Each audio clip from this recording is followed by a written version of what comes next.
સુરતમાં ચૂંટણી ટાણે નાયબ મુખ્યમંત્રી ઇન્ફ્લુએન્સર સાથે કલાક સંવાદ કર્યો અને પત્રકાર પરિષદ પડતી મૂકી જતા રહ્યા.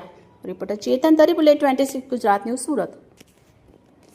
એવી એરિયામાં જે દારૂ પી છે અને દારૂના અડ્ડાઓ ચાલે છે એનું તમારા સાઈડથી શું કહેવું? સત્ય પ્રશ્ન છે.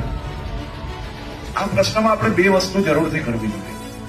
એક તો પોલીસનો દરરોજ પકડે જ છે અને પોલીસમાં જે ફૂટેલું હોય છે એની ઉપર અમે લોકો કડક એક્શન લઈએ છીએ અને અનેક લોકોને સસ્પેન્ડ કરી. બેસી જાઓ તમે, સાંભળો.